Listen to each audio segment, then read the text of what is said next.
bring up my twin brother, Mr. Carlos.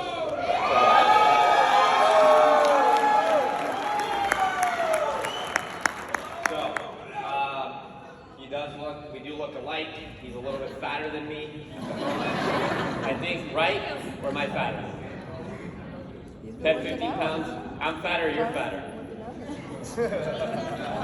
You're like, that's mean. What do you mean? It's either I weigh more or he weighs more. But even it's not a negative, it is what it is. Okay? Alright, so I know a lot of people already know who he is. For those of you guys who don't, I guess a little bit of his background. He's been in the business it's coming up on 5 years here in a few months of being an owner. He originally started out with me in Waterloo, Iowa, he was a traveler before he ever sold anything. So he said, hey, Roth, you're gonna go open up an office. I don't know what opening up an office means, but I'm gonna go with you. Yeah. And he was a traveler. He said, hey, I'll be a wingman and I'll help out. And man, has he been a huge wingman to helping me out. He got promoted to a regional consultant in 3.5 years, the fastest person to ever done it.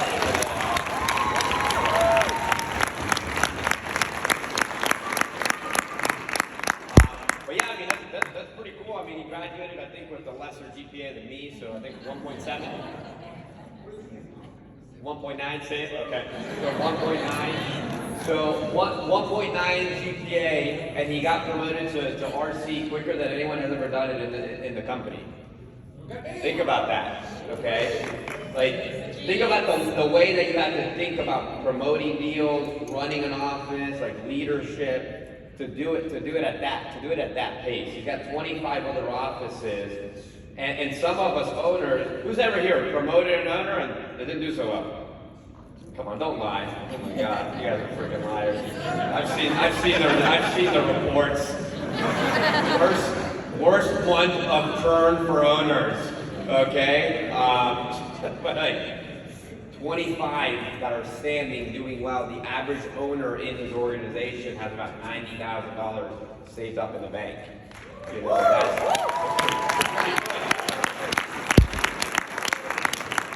you're in his office, you're like, I need to become his best friend if I want to be one of those guys that have $90,000 saved up. Okay? So that was a phenomenal job. And he's going to share a little bit just on his story, which does a lot of personal growth there. So you can kind of see where he's come from. So I'm excited to hear about it. So welcome up, Mr. Carlos.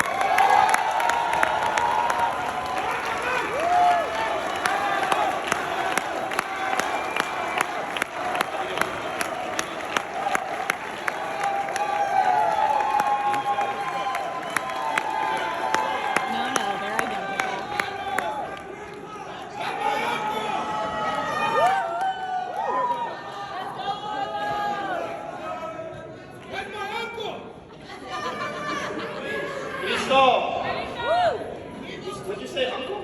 You got it right up here. Yeah. How's everybody doing? We have some technical difficulties. I'm hoping I fix it right now by plugging this in. So if I don't, this might not go well. Get excited! Yeah! Get excited! Yeah. This is good. Megan?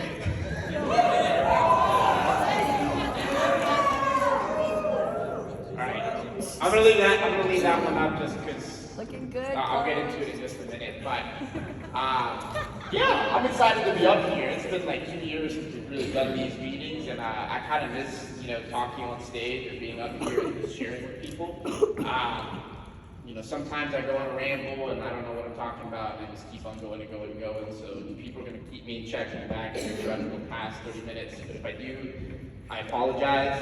And just a disclaimer, kind of before I get started, I don't think we said it in the beginning, but if I say anything that offends you, if I say anything that rubs you the wrong way, we tell people all this time that it's 100% your fault. You get offended. Okay? And that goes for me and the rest of the speakers that are coming up, because I know some of the speakers that are going to come up, and hopefully they say something that challenges the way that you think and makes you question the way that you've been doing things and the way that you're overall looking at things and the way that you're processing things. And But if you take offense to it, you're not going to get anything from it. You're not going to gain. You're going to 100% lose, and that's your choice that you made to look at it from that perspective of I'm getting offended. I'm a little bit, should I get offended about things that people say? Someone has a different perspective about something, it's okay, And I'm sorry to start off, kind of aggressive or rough or whatever it may be. I'm very passionate about what it is that we do, and when people have this average mentality, this lack mentality, this I don't want to grow, I don't want to get better, I just want to be a victim, I just have such a hard time relating to it, and I just want to speak truth into people like I had people, speak truth into me years ago, and it's made 100% of the difference. But I'm going to kind of share my story, just where I was at well before I got into the business, and I'm going to, I'm not going to be as great as maybe some of the other speakers have been. They've had great PowerPoints. I can't make a PowerPoint, so I just grabbed some pictures and I put them together. And I'm just going to share my story, the way things have gone for me, and kind of what it is that I've learned throughout the process. So, just a little bit of backstory about my family overall. You could say I'm a first-generation immigrant, I think is what they call it. My parents are from Ecuador. They got married when they were like 24, 25, I don't know how old they were when they got married, but they moved out to the States. They left the whole entire family out in Ecuador, and if you know Hispanics, if you know Hispanic, you're Hispanic, you know how tight Hispanic families are. They don't want to get 5 minutes away from their family members. They all live on the same street, they all live in the exact same city, they all want to live in the exact same zip code, and that's their circle, and they don't want to get away from that circle, and they want to be super tight with their family. And my parents made a difficult decision when they first got married, and they asked themselves, what kind of lifestyle do we want to provide for the kids that we don't have yet? And they said that lifestyle, that opportunity isn't here in Ecuador, it's going to be out in America. So they moved out to a city where they knew absolutely no one. They waited to get their finances ready. They waited like 4 or 5 years after they moved to the U.S. in order to have kids, and they did that solely because they wanted to be, fiscally responsible. They wanted to be in a good financial spot before they had kids. And 5 years later, they decided to have kids, and even though they planned so much, they still screwed up and had an accident because they had twins, and I was the accident. And people say, no, don't say that, that's not true. It's 100% true. I was the one that came out second, and no one plans to have twins. If you're a twin, one of you is an accident. Okay? There's no way around it. Okay? And so they had us in America. We get raised in America. We grew up in Dayton, Ohio, and I grew up, for whatever reason, I don't know why, but with one of the worst self-images possible. I was the kid in high school who sat by himself at lunch. Sometimes I'd get done eating my food early. I'd go hang out in the restroom just by myself. I'd go out to wherever it is that you could stand. I'd do anything to get away from people because I was not a social person. I had social anxiety. I was insecure. I was always wondering, what is it that other people were thinking of me? I always felt like people were looking at me. And to the point where like, if I ever order the pizza, and if you know me, I love Marco's Pizza. And with the Magnifico topping, it's delicious. If you haven't tried it, try it, okay?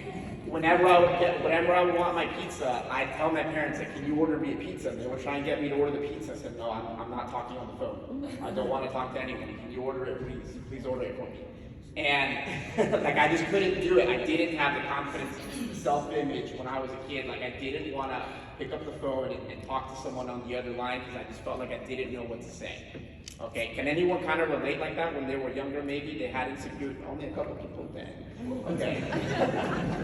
And anyways, and then when I was, I grew up, I started to gain a little bit more confidence, but even like my senior year of high school, those of you that know me also know that I'm in love with Chipotle. There's 2 things I eat. It's Marco's Pizza and Chipotle, okay? And I get Chipotle almost every single day right now, and this is before they had DoorDash, okay? I would walk into the Chipotle, and if there was a long line, my social anxiety couldn't handle it, so I would walk out of the line, and then I would just drive around for a minute, 20, 30 minutes, okay? And so I felt like the line, I would drive by the Chipotle, and if the line was shorter, I would go back in so I could just run through the line and not have to stand in line with anyone, because I couldn't deal with the social anxiety. And, you know, I don't know why that was or why I ended up that way, but that's just where I was when I was 18, 19 years old. And then when I was 18, 19 years old, my brother and I got introduced to a network marketing business, and we got introduced to a guy by the name of Brett Miller. And he started talking to us a lot about personal growth, and he started to tell us that we were born for more, that we're capable for more. And it was just someone in my life, not that I didn't have people before that, but someone who had a track record of success. He was an engineer. His wife she did logistics for the presidential aircraft. So they were like some sharp individuals. And this guy's telling me that I'm capable of more, and he starts to believe in me, and he pushes me to personally grow. He pushes me to listen to books, listen to audiobooks, listen to podcasts.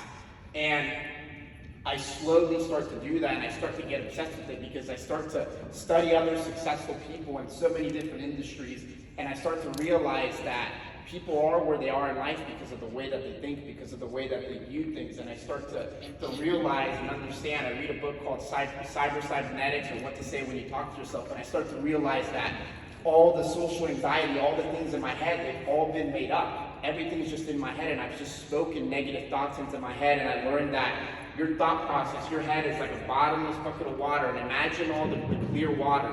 Okay, that's all the positivity in there. That's all the confidence inside of you. Okay, and imagine black dye. That's all the negative thoughts that go through your head, all the negative things that you hear from other people or that you say to yourself.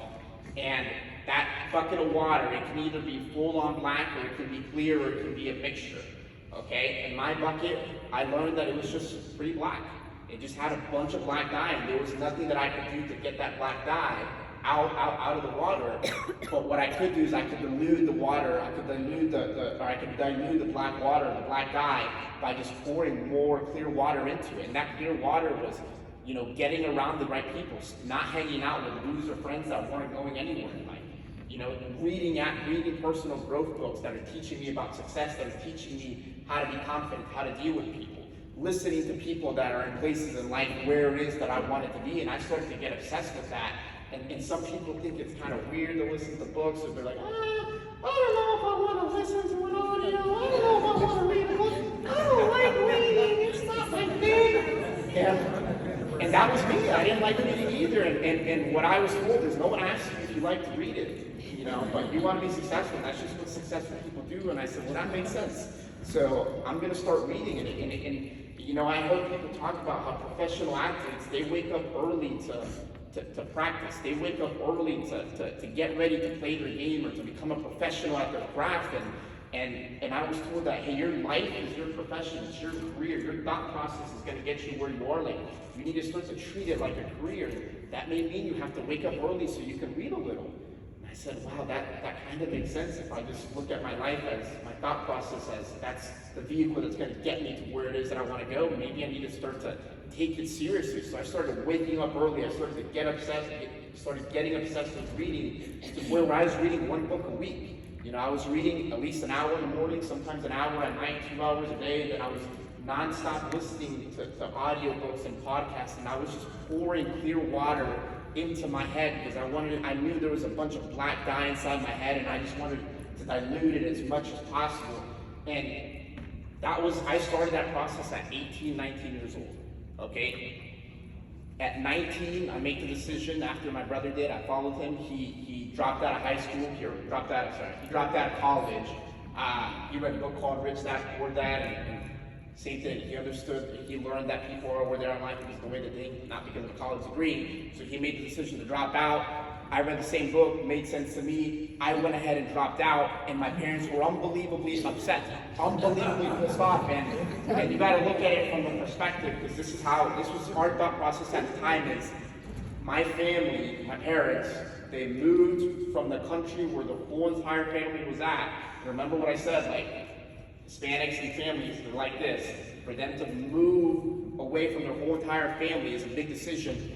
And then their whole reason, their whole vision for us was to go to school, get good grades, get a good job.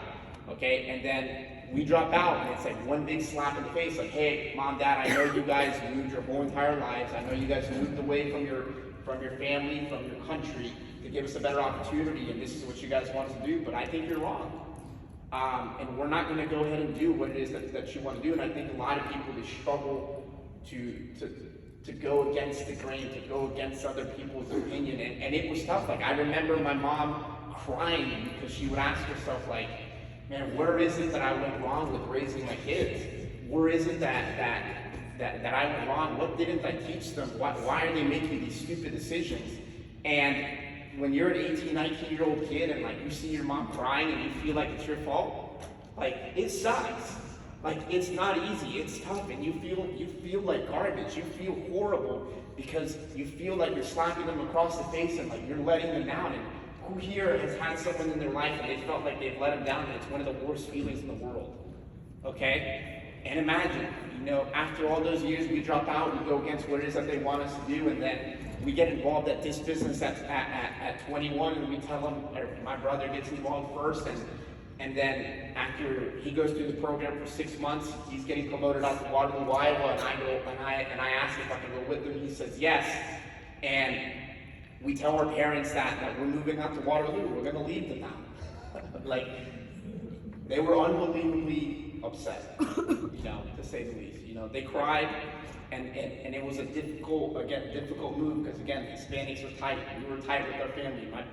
We were kind of spoiled growing up. When my parents came to this country, they didn't have good jobs, they didn't make good money, but, my family, my mom, my dad, they're hard workers, and by the time we got to high school, my dad had started to get his insurance business up and running, and he was probably making a good $200,000 a year. But by the time we were getting involved in this business, some legal stuff changed, all his businesses got shut down, and we were broke all of a sudden again. And they needed our help to help pay the bills. They needed our help to get by, and then we go up and leave. It was a difficult decision, but I go out to Waterloo, Iowa with my brother, and I go under the assumption that I'm going to go out there and I'm going to make more money than I've ever made before. Okay? Right before I was working this job, I was working at an airport, working 60, 80 hours a week. I was sleeping at the airport so I could get more hours in. And that's, when you have the thought process of, you work for the dollar bill, when you get paid hourly, like that's the only way you can make more money is to just work more hours. And I very quickly learned at the airport that, man, I can sleep here. I can, go to sleep at like 12 or 1 o'clock, wake up at 4:30, clock in, and I'm still not going to make enough money because there's just not enough hours in the day. It's impossible. And I had read some Robert Kiyosaki books. I understood the business model, so I moved out with my brother. He's making, in my head, like $1,000 a week. Turns out he was only making like $750 on average, because he would only show me the $1,000 paychecks. And okay, and so I go out with the assumption that I'm going to make money hand over fist, and I'm going to work half the amount of time. And I go out there and I absolutely suck at the sales. I'm absolutely horrible at talking to people. And again, probably because of, not probably, it is because of my lack of confidence that I still had and that I was still developing in myself. And it wasn't until I read a book called Extreme Ownership by Jocko Willink, where he talks about how you need to have the mentality that no matter what's going on in life, everything is 100% your fault. Like if you were to get hit by a drunk driver, and this is my favorite example, because it's a little out there, but if you were to get hit by a drunk driver, it's 100% your fault. And who here can agree that if a drunk driver hits you, it's not your fault? No one wants to raise their hand, it's not your fault. Okay, but the thought process that you should have is that it is your fault, because if you think about it, the chances, the likelihood of you getting hit by a drunk driver are so unlikely. You have to be in the right spot at the exact time that drunk driver is crossing through and not driving properly. Okay, that is so unlikely. It's so easy for you to take a different route, for you to leave a little bit earlier, for you to leave a little bit later, and then all of a sudden you're not in that position where you would have got hit by a drunk driver. Therefore, there's something that you could have done in your control to avoid this situation, to get out of that situation. And I heard that, like, dang, there's people in my market right now, there's people that have been here before, and they've made money. They've made $1,000 a week, which is a lot back then. I know that's not sometimes a lot now, but they've made good money, and for whatever reason, I'm not selling. My brother's in the same market here right now, and he's selling. Like, if I'm not selling, there's something that I'm doing wrong, and it wasn't until I started to take that perspective, that attitude, that I started to get a little bit better at the sales. And it already took me about 4 months to get good at the sales, and we're in Waterloo, Iowa, And again, I went out there thinking that I was going to make more money. My brother had to give me days off. He was a new owner. If you've been a new owner, you know you can't afford people on payroll that aren't making sales. So my brother had to give me days off, so I had to do a lot of extra miling, which means I was working off the clock. And I was going in there trying to just make my commission sales, making a lot of $200 to $300 payments only for a handful of weeks in a row. Get better at the sales, start to make a little bit of decent paychecks. We move out an hour away from where our office was at to Cedar Rapids, Iowa. Because Roth and I, if you guys can't tell, we're idiots. Okay, we put our office in Waterloo, Iowa, and we didn't check where all the stores were at. They were all an hour away from Waterloo. Okay, so we had one store locally, and then we had to drive an hour to get to the other 5 stores. Okay, and that was a little bit of a challenge. I know I was upset, like, man, why the heck didn't we put our office there? I was constantly bitching and complaining, like we should have just been out in Cedar Rapids this whole entire time. And I remember my brother telling me, like, you got to look at it from the perspective of this is an opportunity. Like, if you drive an hour, one day you're going to have a crew of people that are driving an hour, and how do you want them to look at it? Okay, and he would say, like, he would tell me that there's a seed of equal or greater benefit in every single adversity. And I'm going to say that again. There's a seed of equal or greater benefit in every single adversity. I will write that down. Okay? Because we drove that hour every single day for months straight, it is so much easier to build an organization, to build a crew where people have to drive an hour because there's no way around it. Like, if you open up a market, you're probably going to have a store, if you're a winner, okay, and you want to, get the most out of your market, you're gonna have a store that's an hour 15 away, and you're gonna have to figure out a way to make it work. And now it's so much easier to have those conversations with people, to get people to drive that hour. Now we have one, the DFW, where to get to any store, for the most part, from our office, it doesn't matter where you go, the majority of our stores, it's roughly gonna be 45 minutes to an hour. Okay, but at the time it looked like a negative, and that's one of the things you need to learn how to do, is to change the way that you're looking at situations. Change the way that you're looking at negatives, and if you have the mentality that with every adversity there's a seed of equal or greater benefit, you're eventually going to find a positive in every single situation that you're in. So we get up to Cedar Rapids, we start to do a little bit well, Roth flips the office over, we head out to Toledo, Ohio. We get to Toledo, Ohio, and we're super excited. We can sell internet, we can sell bundles, we can sell more stuff, whatever. We can't hire anyone. We're inside of this building in the ghetto. There's AA meetings going on right next to us, Alcoholics Anonymous right next to us. We would see interviews from the window. They would drive up, and they would kind of look around, and then they would drive away. And we couldn't hire anyone for like 2 months. Okay, Rob has like $10,000 saved up in the bank account at this time, and he's looking at what's called a Regis. Who's here been in a Regis before? Okay, who's here but screwed over a little bit with money on the Regis? Not enough people. Okay, they still email me today saying I owe them 30 grand. Okay, and he's being advised to not go into the Regis because of the issues that a lot of people have with Regises. They're not the easiest places to work with.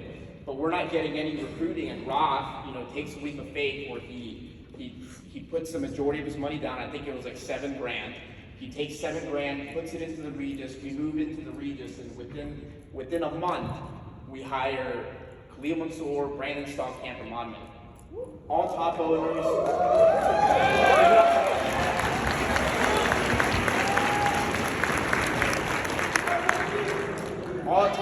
all top owners inside of their campaign. And it was just that one leap of courage that Roth took that put us in that situation. We didn't know at the time that those 3 were going to be studs inside the business. We believed in them. We loved them.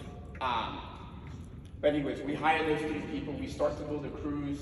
We end up getting an Adam Weaver who's here today. We end up hiring some other people. We have a great office. All of a sudden, we start to run one of the top offices in the country. If you know Jacob Klein, back then he ran the top office for probably like 3, 4, 5 years straight. He was doing like 50 grand in revenue, 60, 70 grand sometimes, which at the time in the DirecTV days, those were super high wires. I know now sometimes it's a little bit, more normal, but back in the day that was abnormal, and Jacob was just on an absolute tear. And there was 1 week where Toledo, Ohio finally beats Jacob, finally beats Chicago, and we make the biggest deal out of it. And Roth and I were just making money hand over fist. He saved just under 100 grand. I saved just under 100 grand my first year inside of the business. And I always like to tell people, like, who here's ever heard a rep say that? I think they're scamming me, or they're scamming me. one of those little things, okay? And I always think that 100% true. I saw the opportunity meeting. They told me I'd make like 90 grand a year, and they lied to me. You know, I saved 100 grand in my first year. It's unbelievable. Like, those liars. Screw that man. I guess I didn't go over this first picture. This is us when we first were moving out to Waterloo, Iowa. And then this is our first team night out in Waterloo, Iowa. And then we used to have. Is this got volume? Is it right?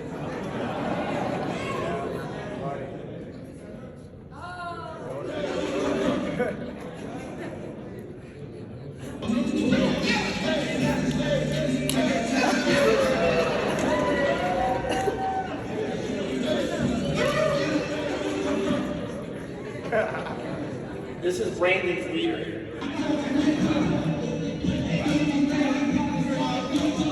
This was a Saturday morning outlook, a dance party every single morning. And we just had an office that was jacked excited to come into the Saturday morning.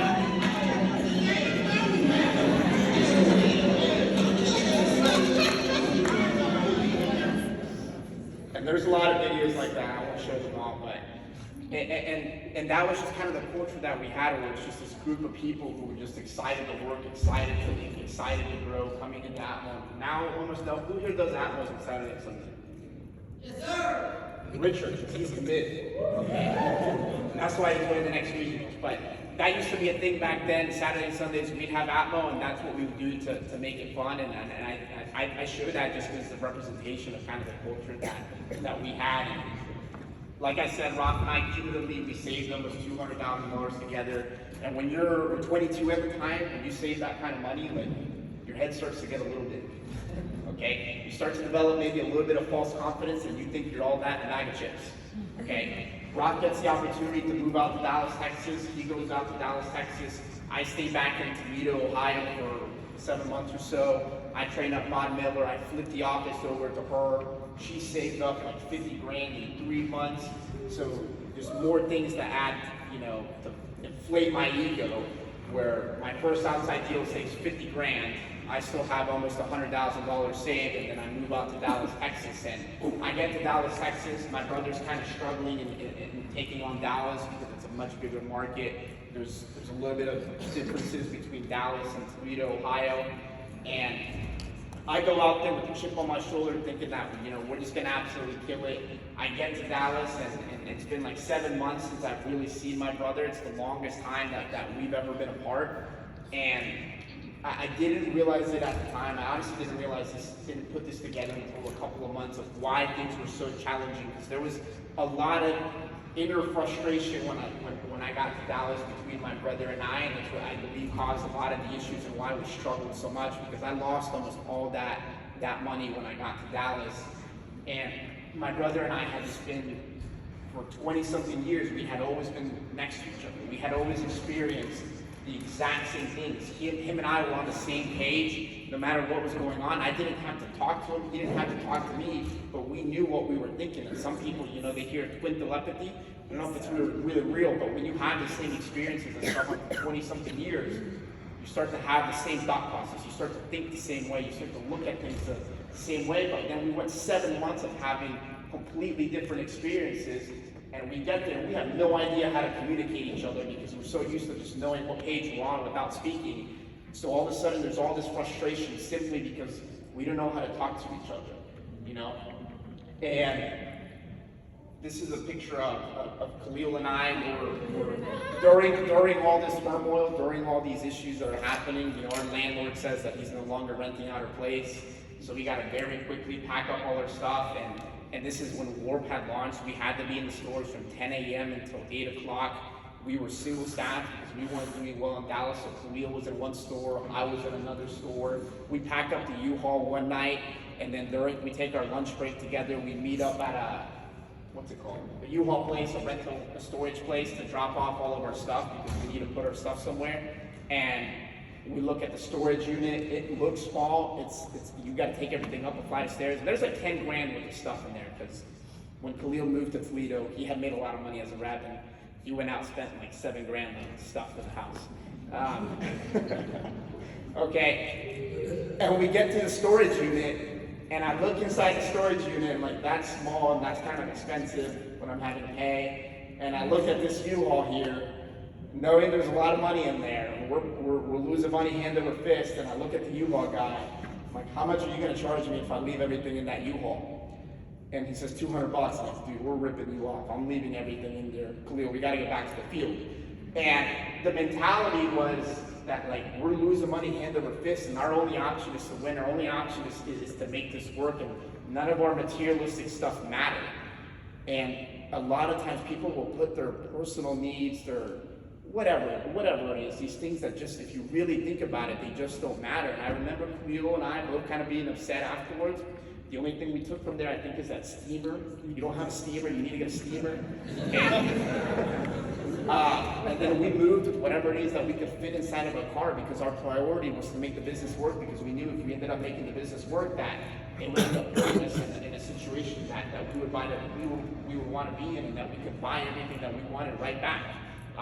But that wasn't going to happen unless we made the field a priority, unless we made the business a priority. And then, you know, Raf and I, you know, we finally get in a car together, and we start to talk things out. It's a 2-3 hour drive, and there's a lot of pride and ego that was involved, and a lot of pride and ego that we had to let go of. And we talked their issues out for 2-3 hours straight in a car, where we're yelling at each other, we're cussing each other out. Right before this conversation, I remember I was, you know, sitting across the conference table from Khalil. And if you don't know Khalil, top owner at EDM, makes money hand over fist right now. And he wasn't making money at the time. And I was like mentally checked out because of how pissed off I was at Roth with everything that was going on in Dallas. Maud Miller had started losing money all of a sudden. Brandon Stallkamp was out in Albany, New Jersey or New York, whatever the state is. And he was needing loans, and my money was dwindling down to nothing. I'll go to that picture first. This is when my bank account dropped down to like $19,000. It ended up dropping down to 8.8K, and I took a screenshot, and I put a little message to myself that my bank account went from almost 70K at the beginning of the year down to just under 9K. Losing the macro, losing the micro, winning the macro, meaning I'm losing in the short term, but I'm gonna win in the long term.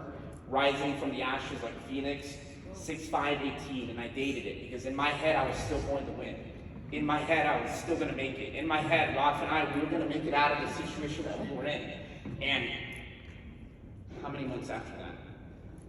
Oh my God. No, I don't know what date this is. 6th of July, I don't know my months. So, a month or two, let's say a month or two difference, nothing changes. I lose more money. I'm down to like $200.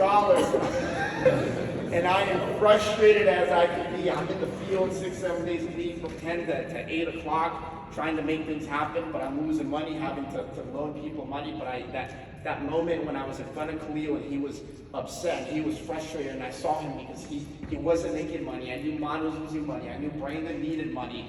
And I remember thinking to myself, man, I'm such a piece of crap. Like, these people, I sold them a vision, I sold them a dream, I told them that they could make 6 figures, I told them that they could make money, and then I'm over here losing money hand over fist because I got my head in my ass, and I'm not committed, and I'm not doing whatever it takes to make this work. And you know, after I had that tipping point, or that defining moment where I saw that, when I saw Khalil frustrated, when I was thinking about Maud, when I was thinking about Brandon, you know, Raf and I got in the car together, and that's when we had a tough conversation. We yelled at each other for hours, cussed each other out, told each other all the issues that were happening, and then, you know, I started to get recommitted back into business, and I started to, you know, have the mentality that we're going to do whatever it takes to make this work, because one way or another, like, we're going to make it out of this, and this this isn't the end of our story. And sometimes people get caught up in where their current situation is at. They get caught up in the negatives of where their story is at. And the mentality that you need to have is that you're going to rise from the ashes like a phoenix. It doesn't matter where you're currently at. All that matters is where it is that you're going. But you need to have the right mentality. You need to have the right perspective. You need to have the right thought process. And Ralph and I got in a line, we got in unity, and we told ourselves that we're going to make things happen, and one day this is going to be a story that we're going to be able to tell people how we sucked in Dallas and that we ended up, growing and taking it over, and that's kind of what we ended up doing it. But it wasn't all easy. It wasn't, it wasn't as great as it seems now, and I get kind of emotional about it because I just remember how difficult it was. I remember how hard it was to stay positive, how difficult it was to keep a good attitude, to continue to work and to tell your, and the thing is, if you had asked Khalil, if you had asked Maud, if you had asked Brandon, how things were going for our situation, they would have had no idea that we were losing money hand over fist. Because we would walk into the office and nothing was wrong, everything was okay, and no one had any idea until way after everything was said and done. And this is just a picture of, I tell myself that I'm getting my shit together, is how I like to say it. I had like 1,400 emails, which when you're a brand new owner, if you have 1,400 unread emails, that's a lot. If you're like Roth and Bill and Jeremy, you probably get that in a day. But when you're a brand new owner, that's a lot. Okay? So to all the owners out there that don't check your emails, this is part of getting it together. Check your email, go through it, be organized. And a little bit after that, this is a picture, another defining moment, as I like to say, and this is, one of the reasons why I think it's so important to attend meetings like this, or why you want to get around as many successful people as you can. This is a dinner with Jeremy Mosier. We got Detective Ravel in there. We got Mr. Zelm, who's an owner. We got Zach Cove also. And this was a game-changing night for us. Jeremy Mosier had a meeting with AT&T. He asked if he could, or we asked him, we reached out to him and asked if he could sit down and have dinner with us. We go to B-Dubs. I know sometimes, especially here in Dallas, some people are bougie, like, I don't want to go to B-Dubs. That's not fun. But Jeremy Mosier is a multi-millionaire, and he's cool with B-Dubs. So I write that down, okay? And we go out, have dinner with Jeremy. He pours into us, and he taught us a lot of things. I can remember some of the things, but I don't think the things that he taught us they don't matter that much. What mattered was that he gave us that direction that we kind of needed. He gave us the confidence that we kind of needed to help push us to keep moving forward just a little bit. And I think that ended up making a lot of the difference. Not long after he came to our office, ran a morning meeting, handful of people quit the next day. We were freaking excited about it. And he told us after he ran the meeting, he's like, you're probably gonna have some guys quit tomorrow. You're gonna have to do some cleanup next week. But like, it'll be worth it if you do it right. And we're all jacked excited that we've never been, think about, we've been losing money for so long now, and we finally get around Jeremy and he gives us some direction. And it's just one of the reasons why you want to attend whatever meeting you can attend, whatever successful person you can get around. It doesn't matter how many hours you got to drive, it doesn't matter how much money it is that you got to spend. If you can get around that successful person, you never know when you're going to hear something that's going to change your perspective. You never know when you're going to hear something that's going to change the way that you look at things, how you think about things, and that's going to change your whole entire life. That can change so much, and this dinner was one of those nights. Not long after that, we start to hire a good amount of people. There's Mr. Ryan McSpadden, Zach Hogue, Ed Schwob, Dylan Twaddle, Aman Kablan, all those people, which are all top owners, they're all successful owners of the industry. They all get hired within like a month and a half, 2-month time frame. Like after Ron and I had that long, difficult conversation inside of the car where we decided to get committed and make this thing work. And after that, I mean, you guys know there's a lot of their stories. A lot of people have heard of the outfit office, which is where it's at now. Ross getting promoted later tonight. He's at like 35, 36 offices. I think someone said he's at 50. He's not quite at 50, although it may look like it. Okay, and it's the office is where it's at now. I won't go into too many of the details of where it's at now, but just some of the cool things that my brother and I have been able to do because of the opportunity since we made it kind of out of that hole is, you know, this happened not too long ago, a couple months ago. My grandpa, he's old, has Alzheimer's, and my parents, you know, they reached out to us and they said, hey, like, can we borrow a couple $1,000s so we could, you know, put a down payment on a big van so we can help move your grandpa around. And it was really cool to just say, how much is the car? They send us a picture of the car, and then, you know, we send them all the money to buy the car. You know, my parents are going to be moving out to Texas, and it's really cool to be able to tell them, like, hey, don't worry about where you're going to live. Don't worry about what it's going to cost. Find the house that you like. We'll buy it. Okay?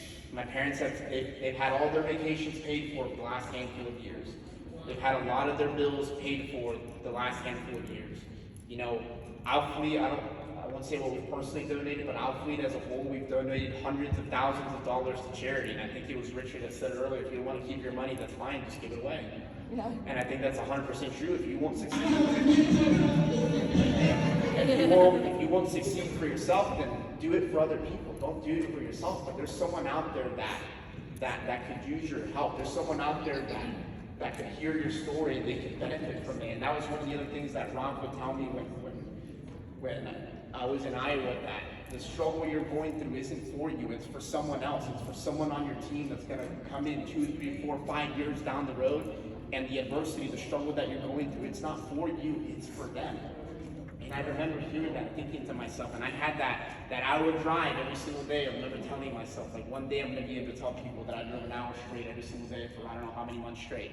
And that whole entire hour, I listened to an audiobook because I wanted to get better, and then we're gonna have a team of people that are driving an hour every single day and they're listening to audiobooks. And I don't know if we're there yet, but we're pretty relatively close, and I'm gonna end it with the last thing is that with every struggle, there's a seed of equal or greater benefit. Remember that. With every struggle, there's a seed of equal or greater benefit. And it may take 1 year, it may take 2 years, it may take 3 years. If you've heard the bamboo story, it takes 5 years to see that bamboo grow up to 90 feet tall. You know, if you don't see any success on the outside, that's okay. For years straight, when did we drop out? At 19? We dropped out of college at 19 years old. My parents were upset. We didn't start, you know, doing really well in this business until we were like 24 years old. That's 5 years. Heck yeah. 5 years.